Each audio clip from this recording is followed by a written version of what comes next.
second will be Billy Russell, and he will be playing center field today. And we call Billy the Dean because he's been around for such a long time. Batting third will be our big power hitter, Pedro Guerrero, at third base.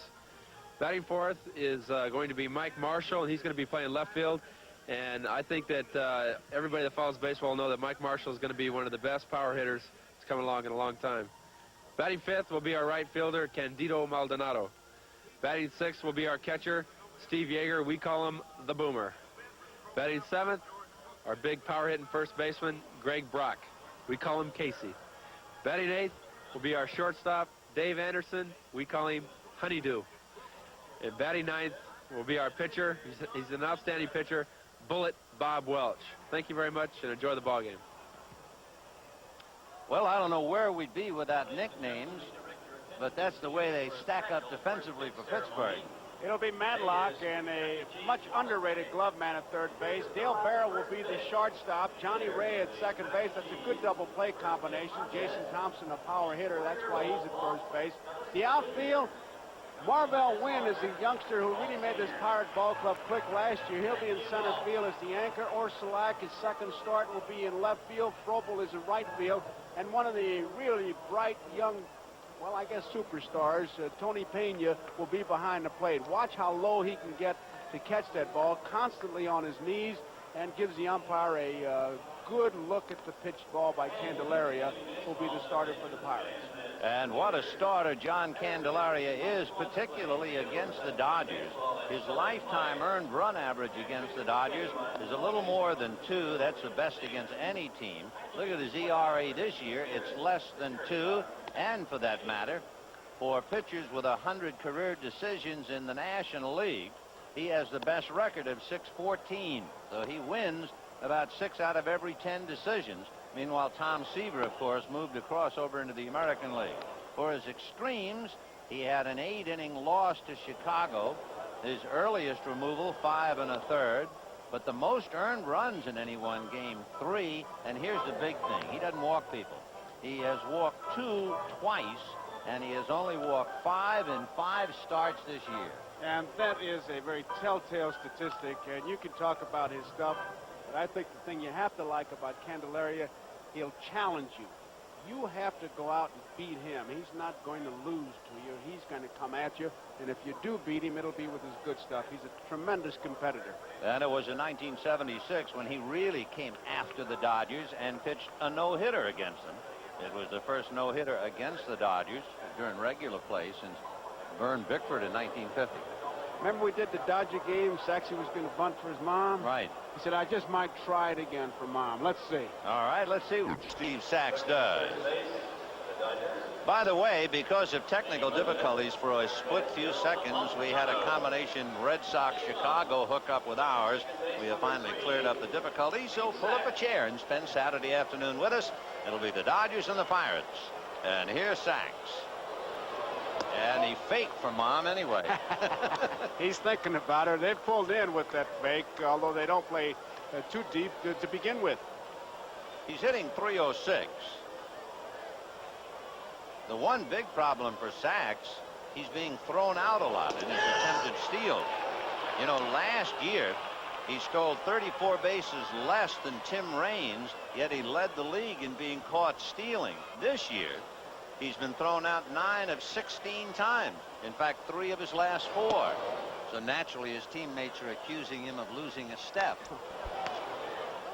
Fastball fouled away. Just to set the Bucks again defensively, Thompson and Ray, Berra and Matlock on the infield. The outfield, relatively unknown, John Orsulak in left, Marvell Wynn in center, and Doug Frobel in right. 2-2. Give you an idea, Lee Lacy is sitting down. He's hitting .395. Fouled away. Wall. Slider fouled away. Last night's game was rained out, and they have a doubleheader scheduled tomorrow, and the lights are on here in the first inning. 2-2 to Sax. Got it. Inside corner. $1 million pitch. And for Candelaria, a strikeout is just about synonymous with his name. Bill Russell taking a strike.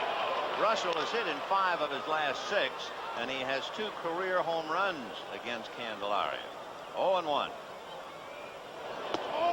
This year he's had 17 different lineups. He's really shuffling the cards. Well, last year he had Darryl Thomas he could put in anywhere. Looks like Bill Russell is this year's Thomas. Until Baylor gets well.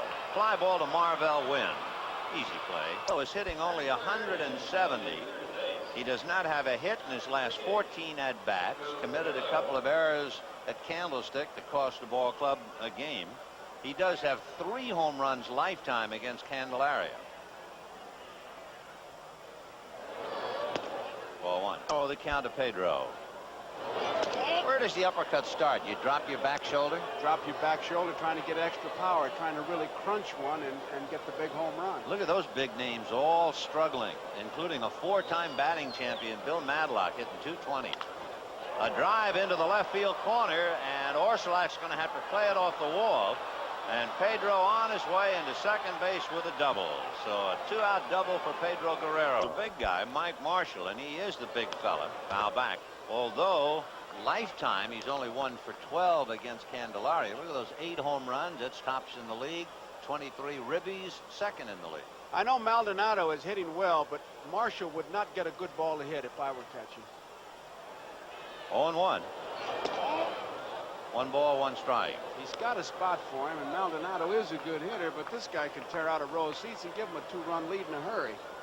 Not only is he the home run leader above those fellows, you notice Greg Brock, he and Marshall together have more home runs combined than any other 2 players on any team in the National League. Right, that's for sure. And he missed away. Ball 3. Breaking ball is hit foul off first. Thompson coming to the railing, makes the catch as the umpire Stello falls down. No, let's not say that. Dick Stello went into a beautiful slide, and he was safe all the way. No score at the end of half an inning. Right field, and that's going to fall for the base hit with nobody out. They will hold Maldonado at third, and the throw from right fielder Frobel almost knocked Tony Pena down. But Maldonado wasn't coming anyway. So Yeager on a check swing single to right, and the Dodgers at first and third. Nobody out, and Greg Brock coming up. On to second, Ray feeding Berra back to first. Double play, and Maldonado comes in. Pena and Doug Frobel. Ray hitting almost .430 against the Dodgers in that recent sweep at Dodger Stadium, but he's always a tough out. Right.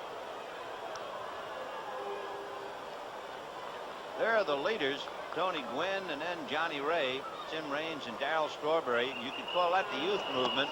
There aren't any grizzled old veterans up there right now. They're all young lions.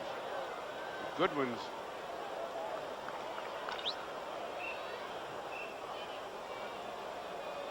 One and 1 to Johnny Ray, about the toughest man in the league to strike out, along with Buckner and Madlock.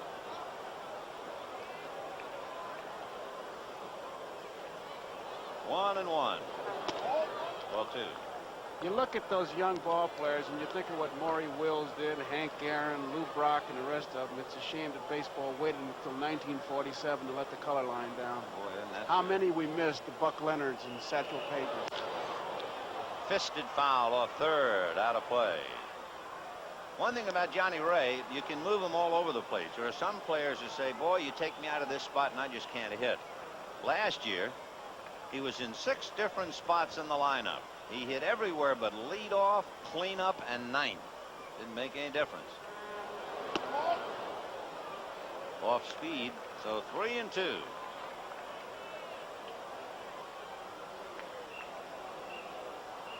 1-0 in favor of the Dodgers. Just to start of things. Second inning. Now back.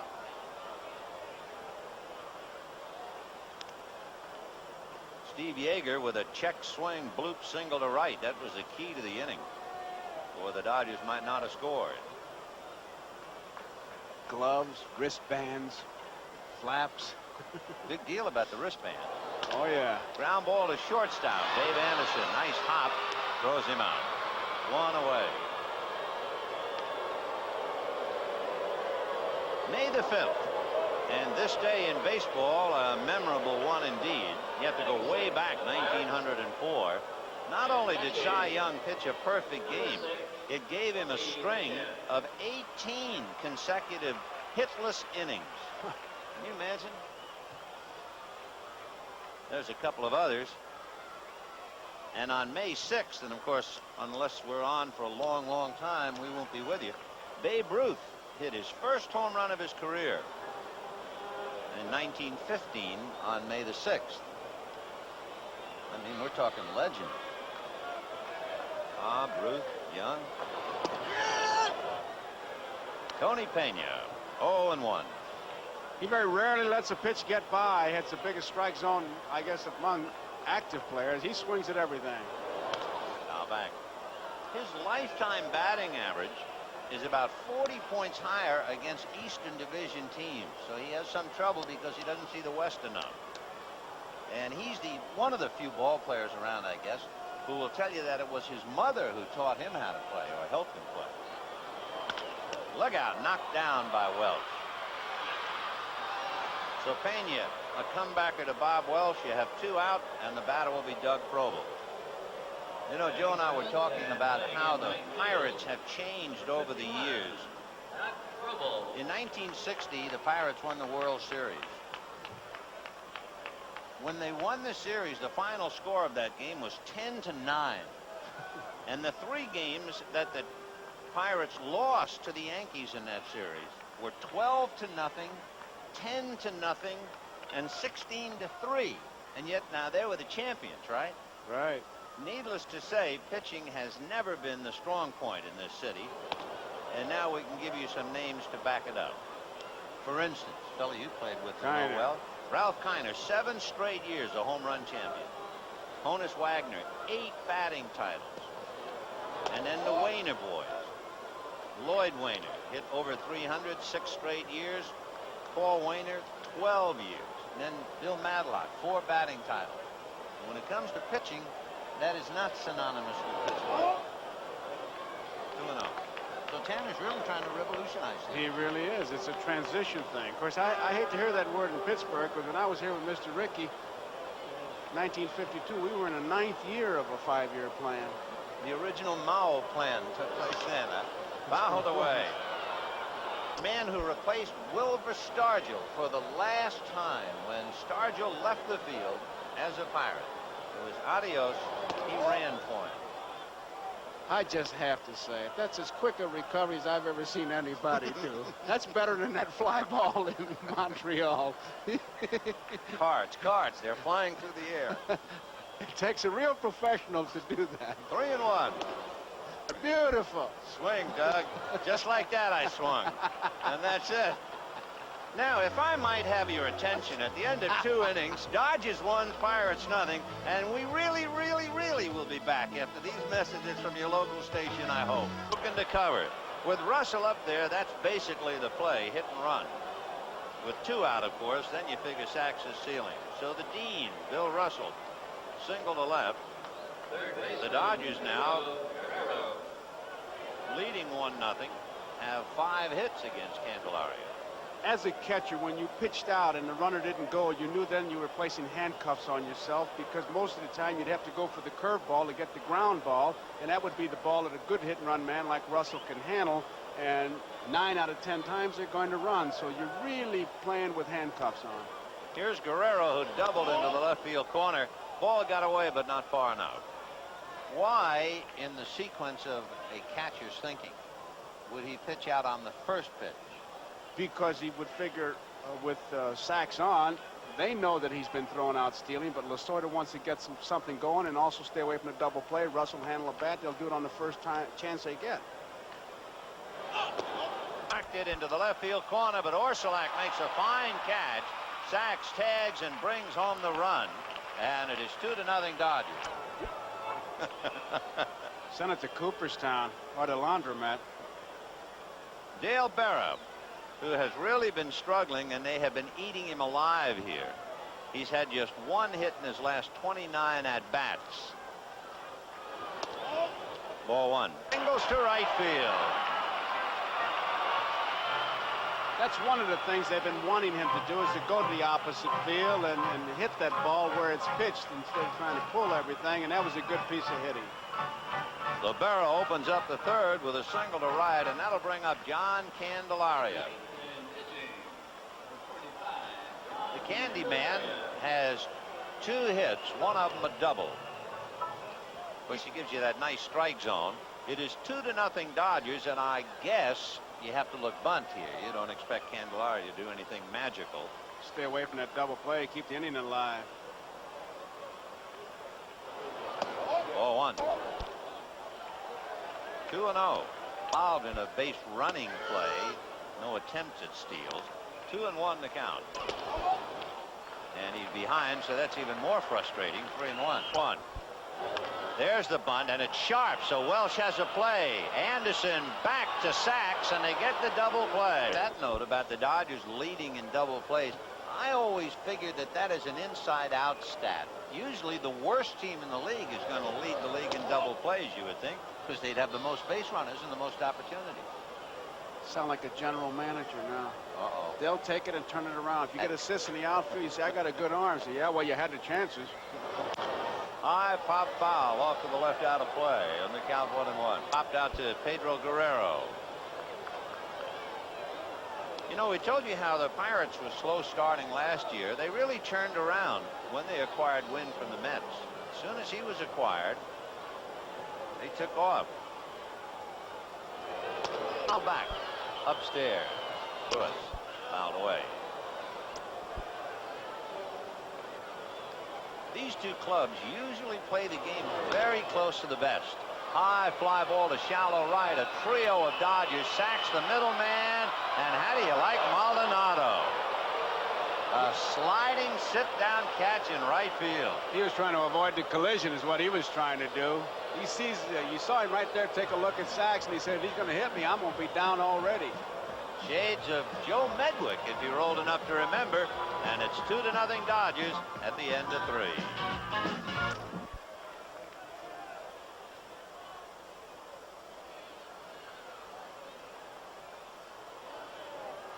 Here's Joe Orsulak. A bunt in the air that's going to fall. Brock throwing back to Welsh too late. Wasn't much you could do about it. You could see him take a look, and once it hit that artificial surface, he knew he had a big base hit. Now here's Bill Madlock. Madlock single to right in the first inning. He is downright mean against Bob Welch. He's almost hitting .380 against Welch lifetime.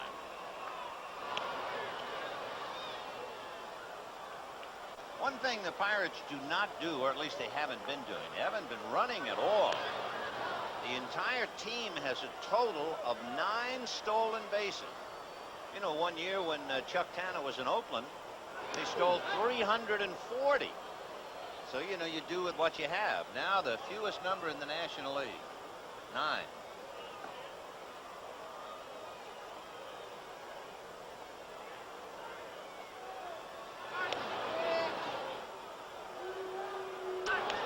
Boy, he's really after it. And the other thing to keep in mind is that they may get the same lead, but they're leaning back towards first base. You can't tell that very well when you're looking at him, but when you have a pitcher out there who's constantly thrown over there with a good move, you force the runner to do that, and that gives that outfielder that chance. You wonder, too, about a ball. Popped it up, and it'll be Sachs.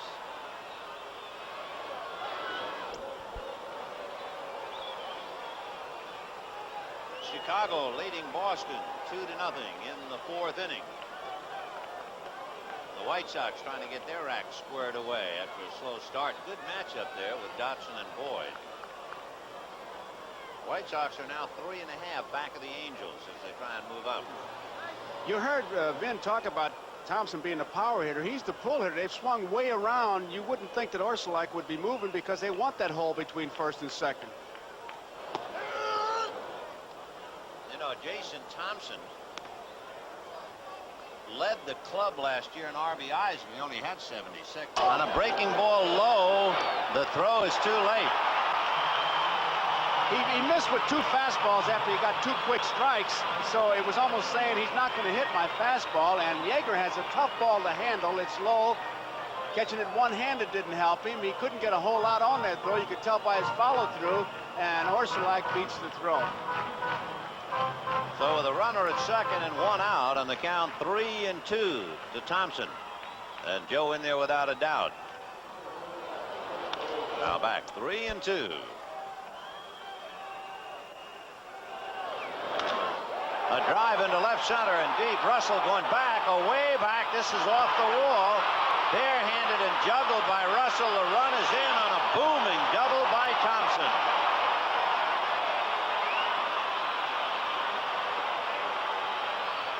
Brother, he got that high fastball, and he knew what to do with it. He tattooed it, and Russell knows it's going to be at least off the wall, maybe out of here, and bounces almost over his head. Barehands it, gets it back into second base, and that's about all he could do. There's the look from center field. It's a good play, too, because if Russell doesn't catch that ball, remember there's only one out, the runner is at third, and that's a tying run. 4-1. 2 balls, no strikes. Ball 3, Ray. Right. Pickoff play. It's a good way to see that pickoff play from center field. You have a timing play, but for the most part, if you can just get some daylight, there you saw the daylight. Pitcher saw it, the daylight between the runner and the infielder. He just wheels and throws because he knows the infielder is going to complete his run. 3-1. On the corner. And there's ball 4. Let's get an update. We'll go to Len Berman in New York. Death switches have been brought to Cleveland and they're leading. Here's Tony Pena. And he's playing under some duress. It's what they call a non-displaced fracture of the right thumb. He was hit by Rick Russell the end of April. It's tough enough to play this game 100%. Drive to center. Russell hesitates, still going back, and makes the catch. Tagging up is Thompson, and he will go to third easily. First, and a big swing from Doug Frobel. Parker. Say one thing, his first 5 hits this year, he had 5 RBIs. He had a grand slam home run, then he had a home run, and then he had a triple. So that sounds like Parker. 0-2.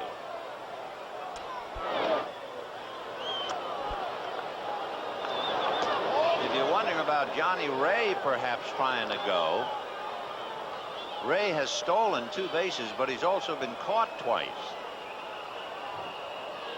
But the Bucks had Orsulak stealing second. Got him.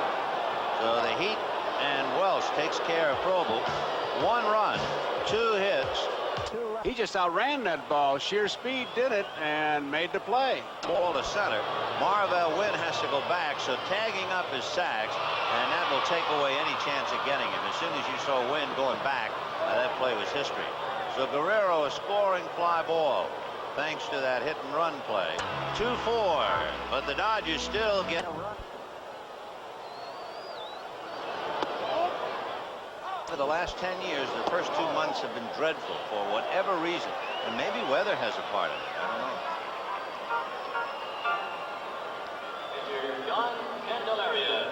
Second walk given up by Bob Welsh. He walked Ray in the 4th. Here's Candelaria, bunt situation. Let's see what happens. Remember, he bunted into a double play in the 3rd inning. And he's bunting in the air, drops foul untouched. 0-1. It looks like they've taken the bunt off. You know, the bunt is like the Buffalo, kind of disappearing, certainly on AstroTurf. Candy had 9 base hits last year, so he's not an automatic out, and Welsh is struggling a little. So he goes 3-2 with Berra at first, nobody out in the 5th inning, and the Dodgers leading 3-1.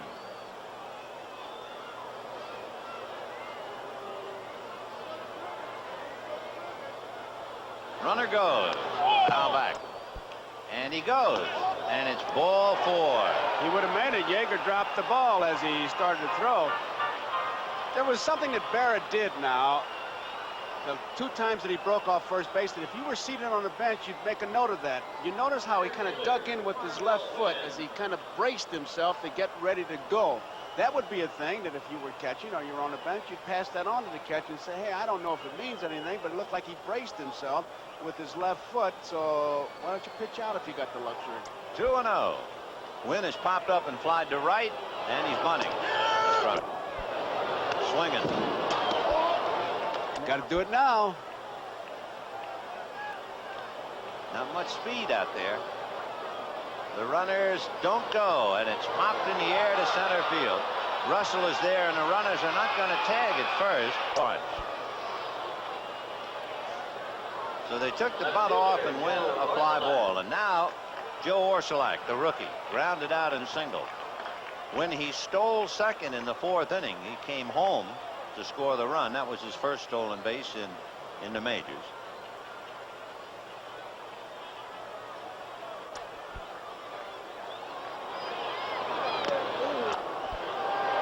Ground ball down to short. Anderson boots it, picks it up. Everybody's safe.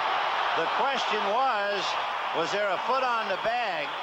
But when he picked it up, he had already gone by the bag, and John McSherry was right there to call it. He got caught in between hops. He lays back on his next hop right here, and that's where he got him, right there, and he just couldn't come up with it. Can I also show you something? Can you back up that a minute, and I'll show you? Watch his knee. See his right knee go down? Yes. He's the only major league shortstop I have ever seen play shortstop with his knee touch the ground. Wrong guy had his foot on the bag. Yeah, right. Now the bases are loaded on what might have been. So the double play opened the door. The Dodgers' inability to turn it, and the Bucks cash it in.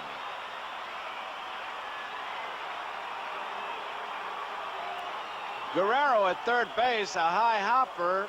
He just doesn't get to the ball, and once he gets through there, you know 2 runs are going to score. Zachary, with a record of 1-0, is in his 8th game, and Jason Thompson, the big RBI guy, has flied to left and doubled in a run. He's had 9 RBIs in his last 12 games. But for Welsh, like so many pitchers, he's still thinking about Orsulak's ground ball that he feels should have been a double play, and the inning's over. Ball 1.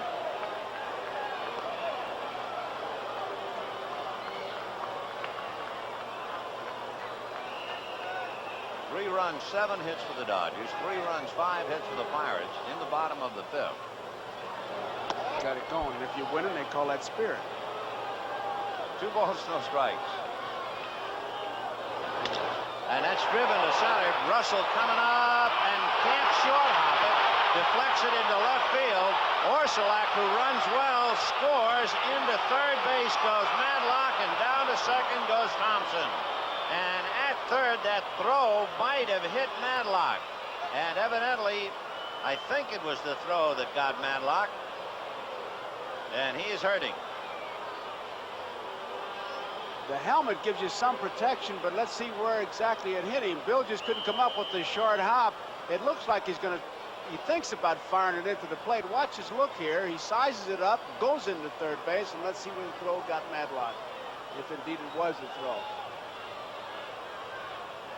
Oh, yeah. Looked like it hit him right in the neck.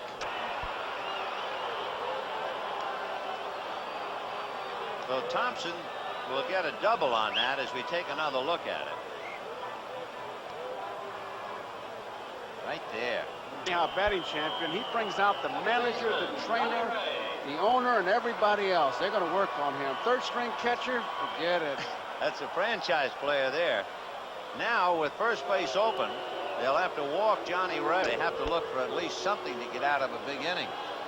Then they'll have to watch that first ball. He's a first ball fastball hitter and a very aggressive hitter. Pena hit back to the box and flied to center.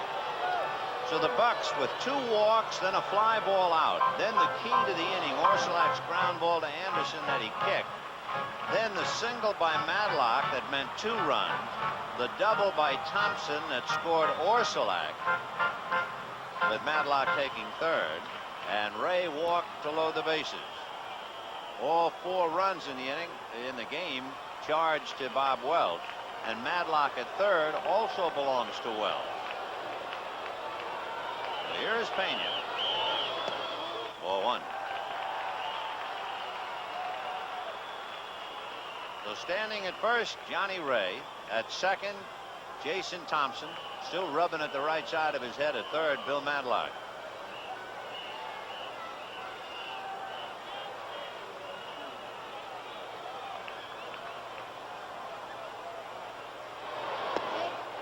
Hard slider missed, so he's behind now 2-0.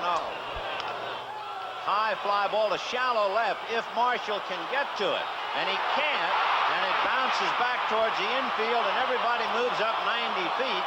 And it is 5-3 Pittsburgh on a bloop single to left. He was completely fooled on that pitch. You can see him bail out, but being the aggressive hitter he is, he just got the bat on it. Marshall just could not reach the ball, and the artificial surface, it almost gets by him. And it's a bloop base hit.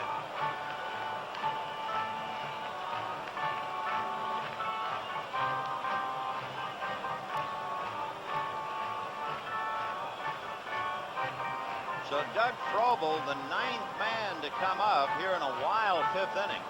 And the Bucks are leading. Good against San Diego.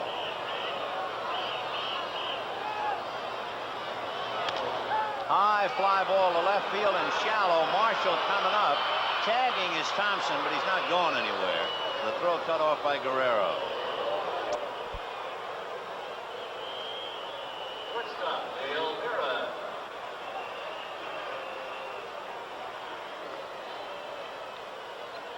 So Thompson, Ray, and Pena out on the lines. 2 down and a 4-run 5th. Pirates 5, Dodgers 3. Fastball. Out away. 0-2. 1-2. 1-2. 2-2. Fastball hit him. Hit him on the wrist, and that forces over another run. And it becomes a 5-run 5th. It makes it 6-3 Pittsburgh. I can't believe he did that. The way he was setting him up, that all he'd do is throw a fastball the inside part of the plate, and it just sails right into him and hits him and forces him to run. Look at that ball sail right into him. So Berra gets an RBI the hard way. The Bucks trying to snap a 5-game losing streak, are leading 6-3. And John Candelaria fouls it away.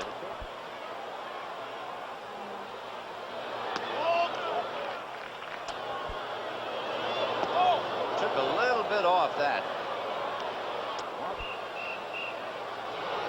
And finally, the 3rd out in the inning. But not before a big 5, a high 5 up on the scoreboard for the Bucks. And at the end of 5 innings, Pittsburgh 6 and the Dodgers 3. See if Marshall goes again 3-2. He does, way outside. So here is a fellow who has remarkable control and who is a strikeout pitcher. And Tanner suddenly thinks it's an imposter out there. I say with the base on balls, he just brings a tying run up to the plate, but we may have seen the last of Candelaria. I doubt if he would start again, but you never know. So Billy Williams will have the dirt areas covered naturally with AstroTurf, tartan turf, whatever it might be. You don't have to worry about that. So while we watch them cover the vulnerable areas, we have plenty of time, and we'll be back at Three Rivers Stadium here in Pittsburgh right after this. Chuck Tanner saying, John, you're big enough to give a big sign. I wonder, well, I don't know why he didn't call it.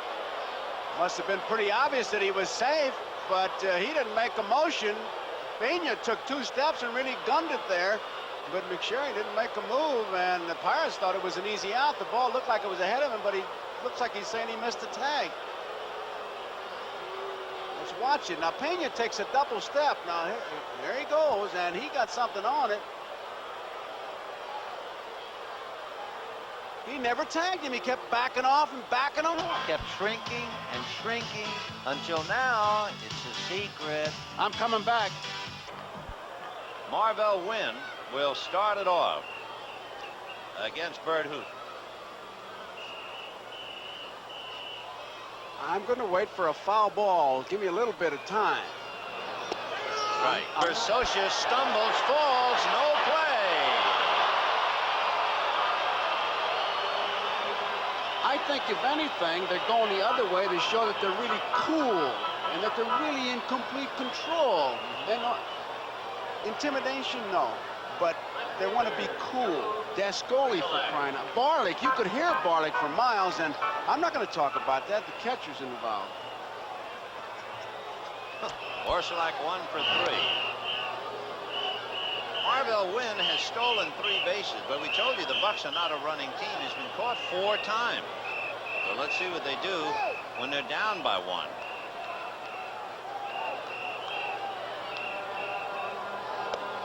Going to play bunt there, and Orsulak take.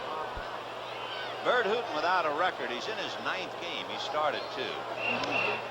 So far, this is kind of a game you show those little leaguers. This is how the big guys do it, just like you.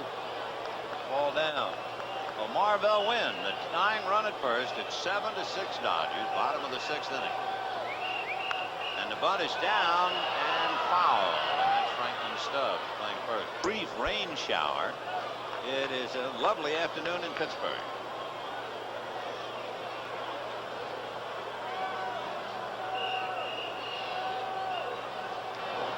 The bunt after a hesitation, a hop to Hooton. He goes to Anderson, back to first, not in time. So Orsulak bunts into a force play, 1-6. He bunted that ball hard right back at him. Instead of deadening it, he kind of pushes towards. You see him kind of stab that ball, and on one hop, Hooton's throw is to the third base side. It kind of pulls Anderson off, but I doubt if he would have been able to get Orsulak, who can really run.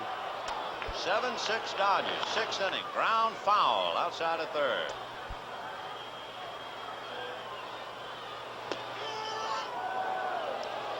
I don't want to get into the new buzzword, which are unanswered points and answered points and all that, but this is a big inning for the Dodgers because they came back when the Pirates should have shut them down, or the inning that they really had to nail them and couldn't do it. Now the Dodgers have to do the same thing. 0-2 the count of Bill Madlock. Jason Thompson on deck. 6-3 Dodgers lead, 7-6. Ball 1 and 2. And that's hit towards second. A one-hopper. Sacks on the bag and doubles him at first. So a 4-3 double play with Sacks getting a putout and an assist. No runs, 1 hit. The key was Orsulak's failure to bunt Wynn over. And 6.5 inning. The Dodgers 7 runs, 8 hits, and the Pirates 6 runs, 8 hits. Thompson, Ray, and Pena slide to left and then double twice. He has a couple of RBIs. Interestingly enough, if you like to keep a really close tab on a game, the pitches of record, Guante could lose because he served up what could be the game-winning home run to Monday. The interesting thing is Zachary could win, but it depends really on how well Hooton pitches.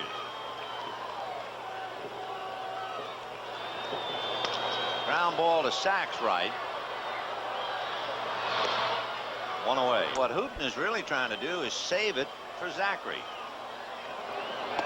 Ball 1 to Johnny Ray. Ray grounded out, walked twice, last time intentionally. This is such an interesting scoring decision in watching Hooton pitch. 3-1. He was outspoken in the spring when he said, "I don't want to be a long man." For Johnny Ray, the 3rd time he's walked today.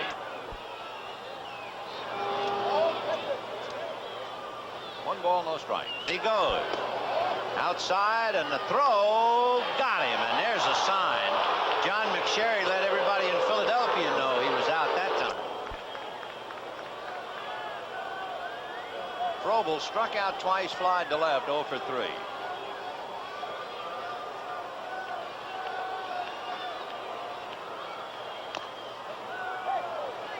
Wild game. The Dodgers scored a run in the 2nd, a run in the 3rd. The Bucks came back with a run in the 4th. Then the Dodgers took a 3-1 lead, only to have the Pirates score 5 times in the 5th inning and lead 6-3. It rained for a few minutes. When they came back, the Dodgers scored 4 times to take a 7-6 lead. 2-1. Niedenfuer, who is the strength of the Dodger bullpen. He was the other side of the coin when Steve Howe was down there, but he carries the bulk of the work now. That's a strike. Foul back. Foul back.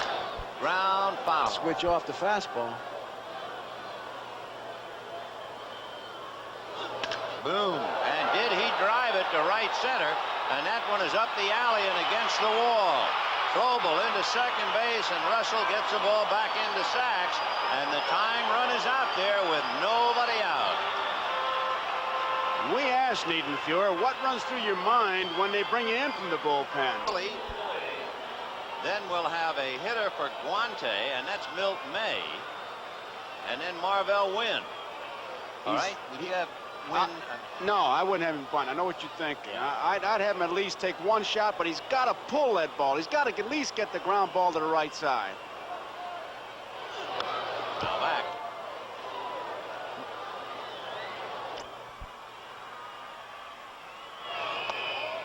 One and one. That's a strike. 2 to Mazzilli.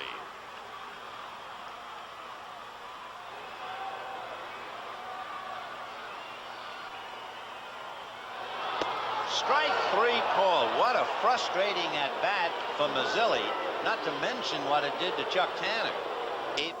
As you can see, in a slump, and that means that Mazzilli, the switch hitter, and now May, everybody else on the Pirate bench right-handed. Billiard, Vargas, Otis, Morrison, and Lacey. 1 out. Ball 1. 8 hits for the Dodgers, 6 runs, 9 hits for the Pirates. And we're in the bottom of the 8th. And he missed with the fastball. So Niedenfuer is struggling. First and second, 1 out. We'll have a runner to come in, and the runner will be Rafael Belliard. Wynn hitting .272. 2 on, 1 out. 8th inning, 7-6 Dodgers.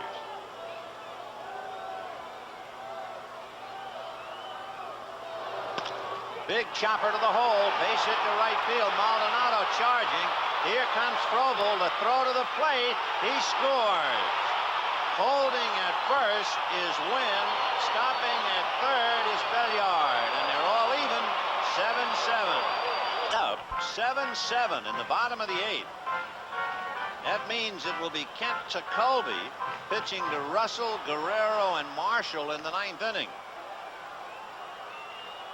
And now we don't have to worry about Zachary and Hooten, and it's up in the air for grabs. Whoa. They would throw what was known as the purpose pitch.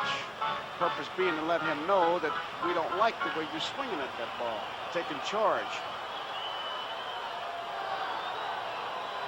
Wynn at first, Belliard at third with 1 out. 1-1. There's speed out there, and there goes Marvell Wynn on a fly ball into shallow right. Anderson going out. Maldonado for the catch. Tagging and holding is Belliard on the throw to Socia. Well, Niedenfuer is certainly not out of the woods now because the oak tree is up there. Bill Madeline. Single to right, single to left, popped up, hit into a double play. Has a couple of RBI. 7-7, bottom of the 8th. In a dandy. 7 runs, 10 hits for the Bucks. 7 runs, 8 hits for the Dodgers. Each side with an error. So each team has come battling back. Little fly ball to right. Maldonado says he has it and does. So in the 8th inning, the Bucks get a double, a single, and a walk and get even. And at the end of 8, the Dodgers 7 and the Pirates 7. That hop, here he comes charging in. If that ball hits the turf right there, he doesn't make the play. And it's always tough to throw to a base you're running away from. Good play by Matlock. Falling fair, chased by Frobel, and holding is Guerrero. He fists one into right field. We asked Niedenfuer. Working on Mike Marshall, who hits it down the right field line and fair into the corner. Frobel chasing it down to the fence. Guerrero to third. They will hold him on a double by Marshall. So in a moment, we'll have the bases loaded as Terry Whitfield gets 4 wide ones. In the inning with 1 out, Guerrero singled to right. Marshall doubled to right. Lasorda knew, I guess, knowing Tanner that well, that they would put Whitfield aboard. So the Dodgers have used Whitfield, Socia, Stubbs, Monday, and Landesteaux. 5 pinch hitters, but they will keep Whitfield in the game. 4-1 strikes. Well, the only sign with big high chopper. Now let's see. Belliard over to Ray. Back to first. They get the double play.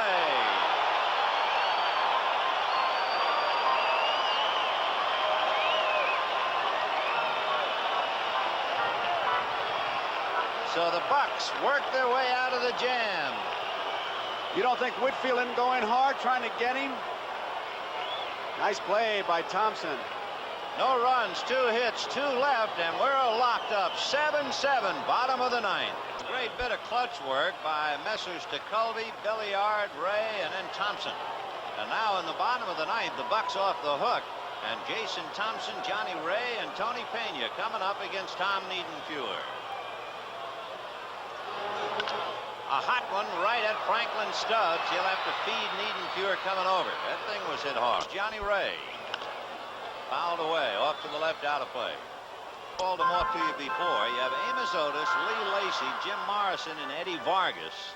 They have burned up the left-hand hitters. They didn't have any anyway. Milt May and Mazzilli, a switch hitter. The Dodgers have used Socia, Monday, Landesteaux, Stubbs. They have Morales and Rivera because Landro is on the disabled list. And 2 premier relief pitchers are locked up.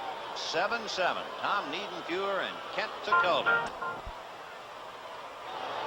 Got him, and I mean he was humming.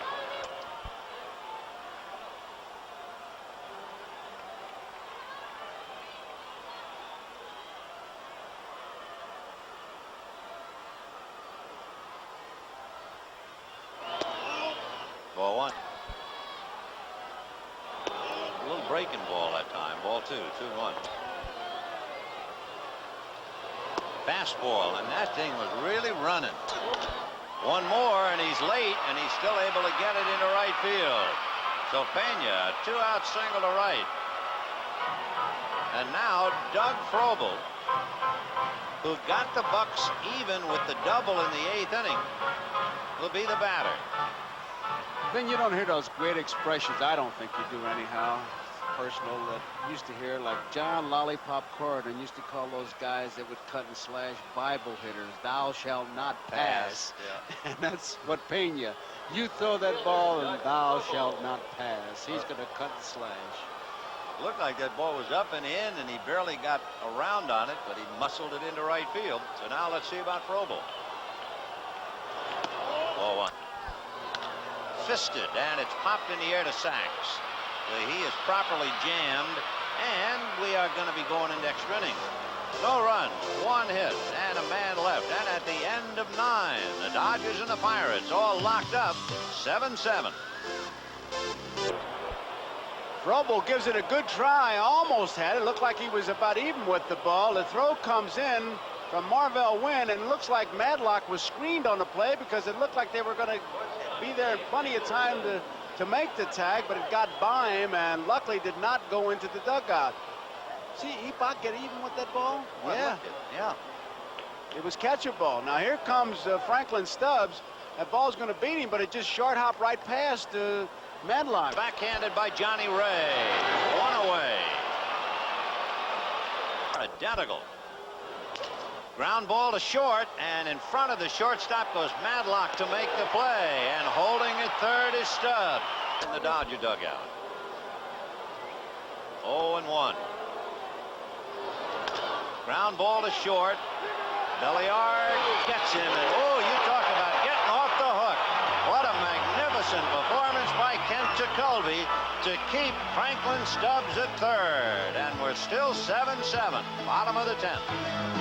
Just look at the look on Chuck Tanner's face as he greets Kent Tekulve. How about this thought, Joe? Tekulve worked 2 innings. Magnificent, right? Sure. He gave up a walk, a single, a double, and a triple, and no run. Only 213, and he's 37 years old. Fouled away.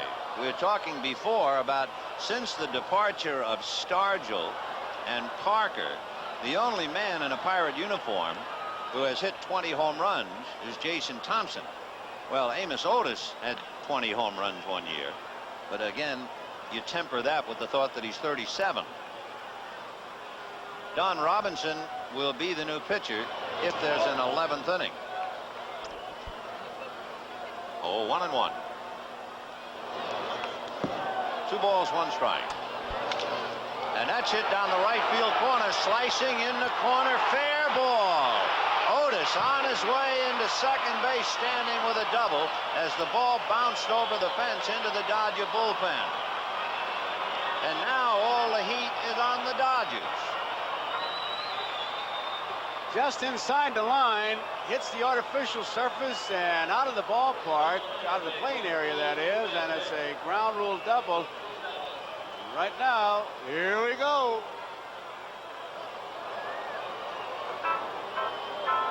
Here's Rafael Belliard, who came in, you remember, to run from Milt May, who walked in the 8th inning. Belliard then stayed in the game, and you have to give him credit on that high chopper hit by Mike Scioscia in the 9th inning. Belliard was able to turn it into a double play. Now is Belliard. He's got to bunt him over. Stubbs is deep at first base. He's bunting. Up along third, and Guerrero was retreating, so there's no play. Now the left-hand hitter, Orsulak on deck. Ground foul, 0-1. And an infield single and a single to right. 18,176 having a ball at Three River Stadium.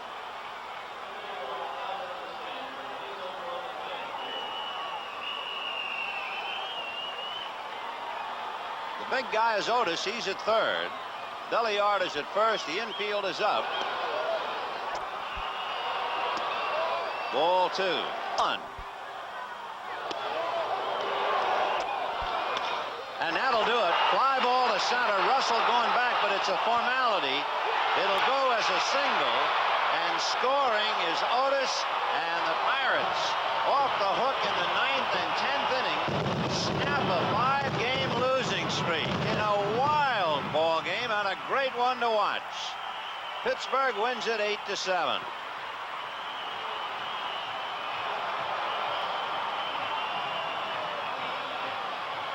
The Marvell Wynn comes up with his 3rd hit, and it was the battle of the bullpens, and the stronger bullpen belonged to Pittsburgh. Stay tuned for golf. For Joe Garagiola, Vin Scully, wishing you a very pleasant good afternoon.